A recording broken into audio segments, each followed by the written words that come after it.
speaker ka? Anong pangalan mo? Smile po. Smile. Ilan taon ka na, Smile? 17. Anong year ka na? First year po. Anong course mo?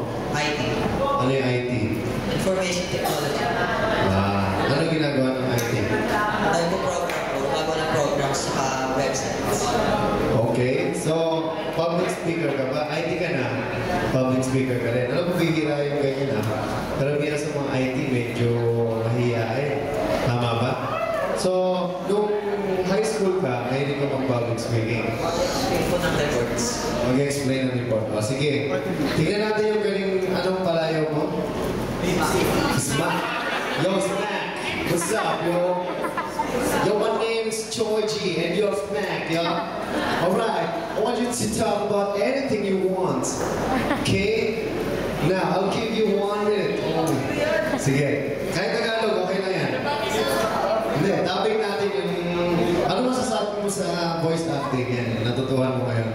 Pero kailangan yung public speaking way, ha? Okay.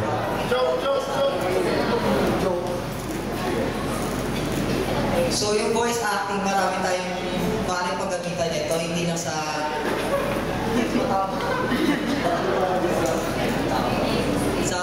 Hindi lang sa pagtatrabaho, pero pwede rin ito makapagbigay ng saya sa bawat taong nakakasalamuhan natin. Katulad na lang ngayon, nakakapag-share tayo ng information, nakakapagpatawa tayo, tsaka at the same time, natututo na rin tayo dahil nga inilecture sa atin at tungkol sa dubbing and voice acting. Ay, talaga na, diba? Malalim ka. Pero alam niyo, binito ko din sa taong na dahil bihira yung malakas ang loob na ganyan, ha? Ha? Yeah, Ma'am, thank you. Buka na. Hindi, alam niyo, binito ko kayo, Ma'am, kasi bihira talaga yung mga kapalang mukha sa kanya. Sa totoong buhay. Hoy, teka, huwag kayong tawa. Alam nyo, lahat ng makakapalang mukha nagtatagumpay. Tandaan nyo. Ha? Dalawa lang yan. Alam nyo ang salitang walang iyak, dalawa lang ang patutunguhan mo, masama o mabuti. Palagay ba yung mga artista, nahihiya yan? Eh ba sila siya? Okay, mga politiko, mahihiyain yan. Okay, mga negosyante. Alam nyo, minsan,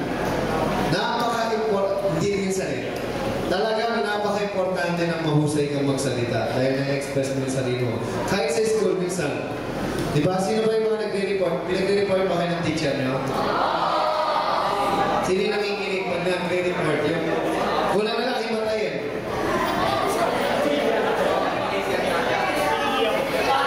Okay, so sinasabi ko ito dahil pwede kong gamitin ang voice acting para makuha mo ang atensyon ng mga nakikinig sa'yo. Naintindihan nyo? O ito, meron akong sikretong sasabihin sa inyo. Narinig nyo ba yung boses ko? Narinig nyo yung boses ko? Narinig nyo ba ang boses ko? Di ba parang katabi mo lang ako? Di ba pinupulungan lang kita? Shhh! Hoy! Di ba? Narinig mo ba ako? Pare, kaibigan mo ko, kaya pakinggan mo ako. Ano ba napapansin nyo? May napapansin ba kayo? Pare, may napapansin ka ba? Uy! Uy! Ano? Kumusta na? Narinig mo ba ako? Pero, kung tinanggal ko ang microphone,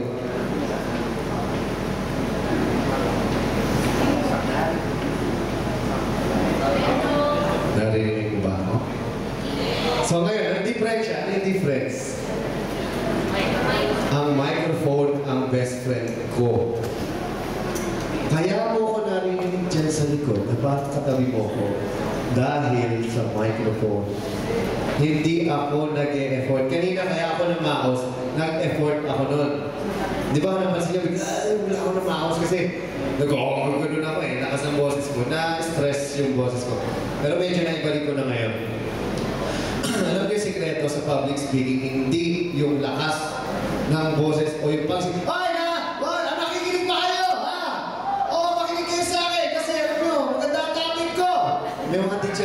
Tapos yung teacher na, hello class, good morning. Ang lesson for today is about mathematics. Now open your book on page chapter 1.